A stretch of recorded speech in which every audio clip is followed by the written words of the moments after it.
DATV, and the Greater Dayton Area League of Women Voters present Meet the Candidates, your chance to learn about the candidates running for office in the November election.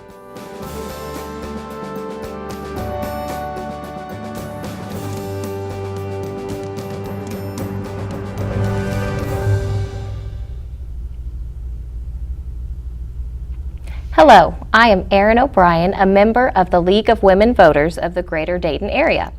I am here with one of the candidates running for the office of Montgomery County Auditor. The term of office is 4 years and the salary for this position is $91,248. There are two candidates running for this position. Those candidates are Harry Bossy and Carl Keith.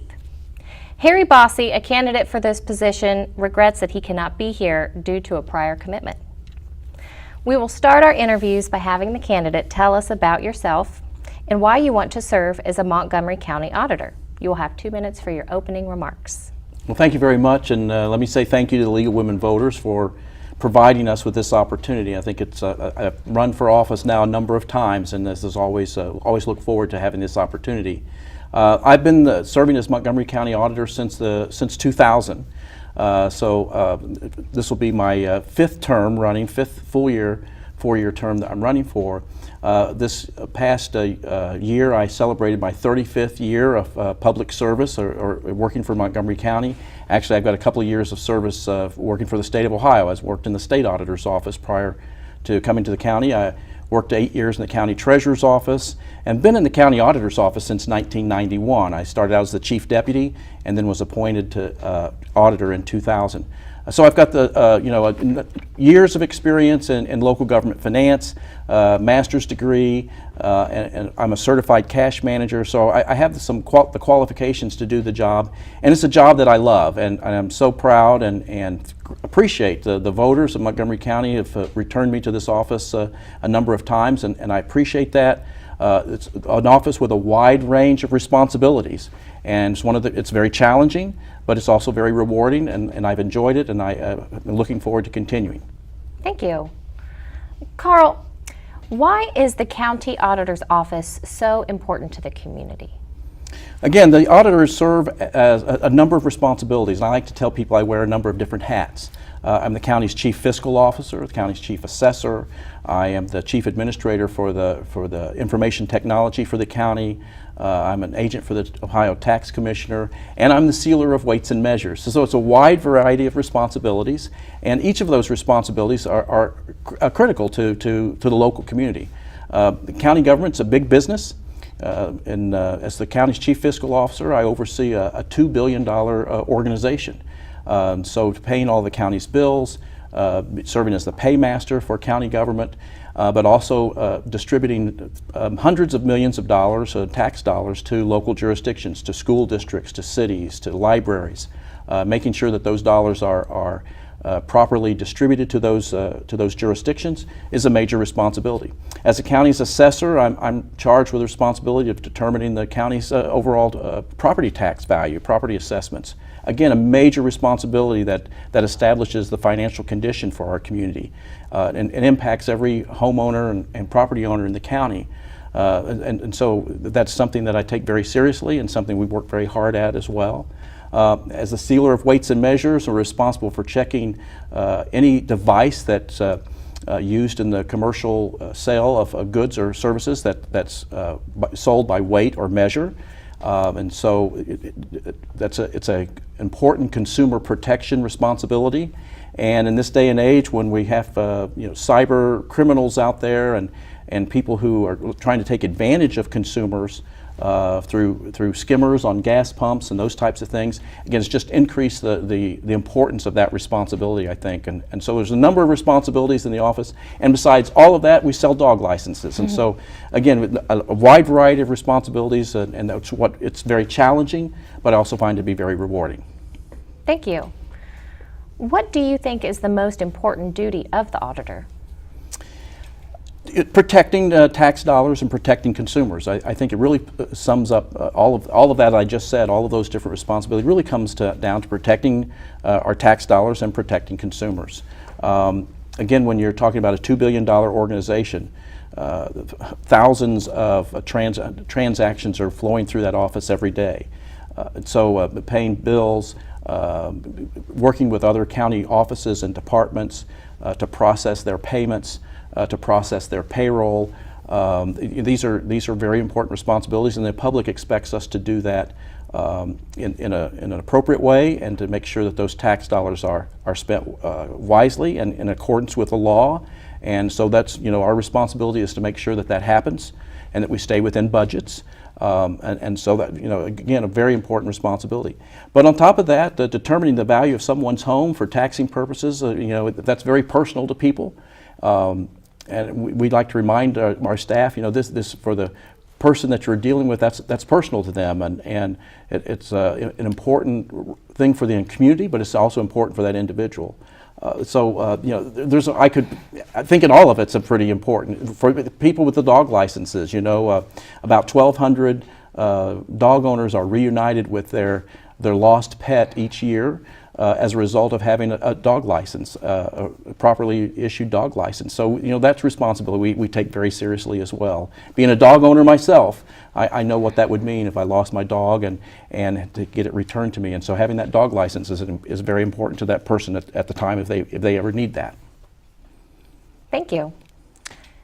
And what factors do you think should be taken into consideration when setting the value of real estate? Well, determining the value of real estate is a complicated business, and we do have to follow state guidelines and professional practices. We update property values once every 3 years. We completed an update in 2017, are scheduled to do our next update in 2020. So the important thing when we're doing any type of update is to look at what's happening in the real estate market. When we're setting values, we're setting those values based upon what we consider to be an estimate of that property's market value, what it would sell in the open market between a willing buyer and a willing seller. Again, when it's exposed to the open market, where neither party is under any duress. So we do a lot of work looking at real estate sales.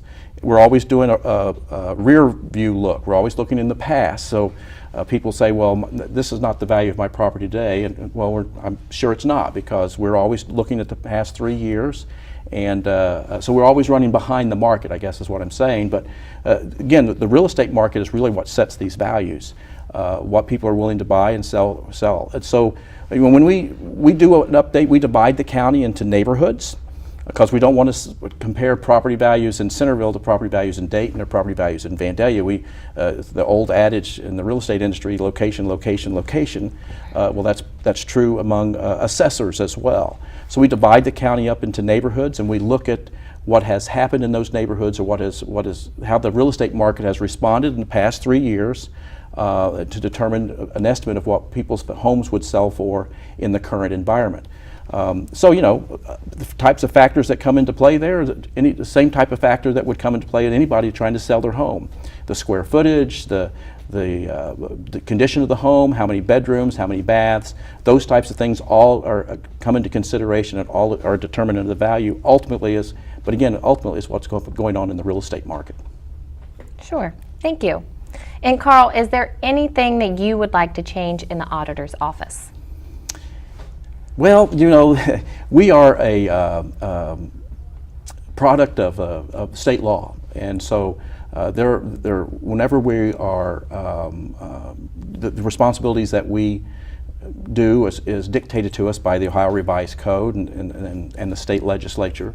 And there are times when the state legislature will pass laws and statutes that sometimes they get our input and sometimes they don't. And sometimes they put responsibilities on us with funding, and sometimes they don't.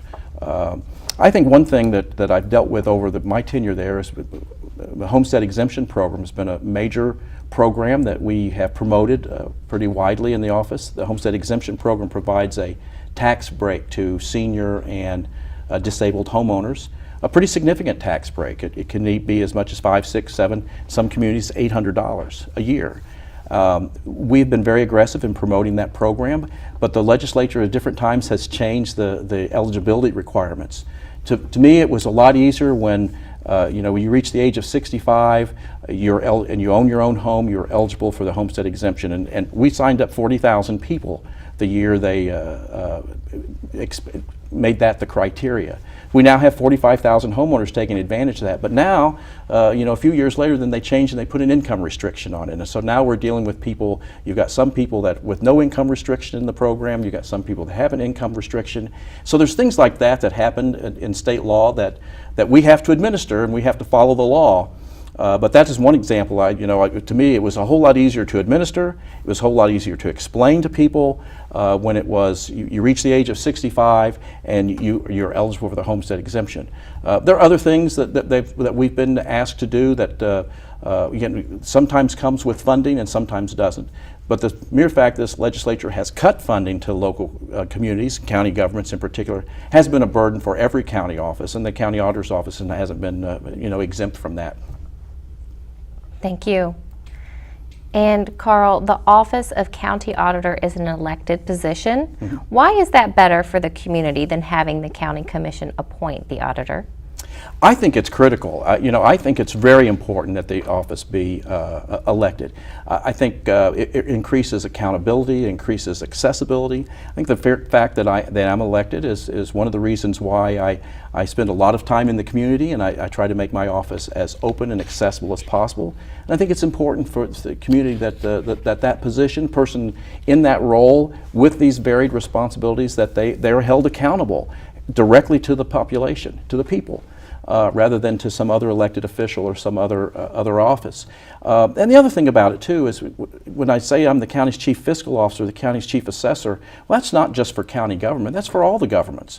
The money that we distribute and the assessments that we do impact the other cities, the other townships, the other jurisdictions, and so on. I just don't serve county government. I'm serving the community as a whole and every jurisdiction in the county. So I think it's important that that position continue to be elected, and that the person in that role continue to be held accountable to the public, and that the public has access to that person. Thank you. And in closing, what would you like the voters of Montgomery County to remember about you as they go to the polls in November? I think one of the things I want them to remember, again, is the years of experience I've had, the successes that we've had in the office. One of the things that have been a top priority for me is to make the office open and accessible and transparent. And we've won a couple of national awards the last 2 years from the National Association of Counties, Special Achievement Awards, for our efforts in civic engagement and public information. And I think that's important for an office like mine, that people know that they have accessibility to it and that it is transparent. That's been an important priority for me. We've got some major projects coming up. The next revaluation in 2020 I think is going to be extremely difficult given the status of the market. We've seen some improvements in the market, certainly in some areas, other areas not so much. We're putting a new financial system in place in the office. The skimmer issue that I talked about continues, and we've done a lot of work to protect consumers from the credit card skimmers on gas pumps. So I think having someone with my experience and my expertise and the background that I've had, this is a very critical time for county government. And I think it's important that someone with my experience and my qualifications is able to continue in that leadership role. Thank you so much. Karl, thank you for your participation today, and good luck in your campaign. Thank you so much. I appreciate it. The goal of the League of Women Voters is to educate the voting public and strengthen our elective political process. We are nonpartisan, meaning that we never support or oppose any candidate or party. We encourage everyone to vote.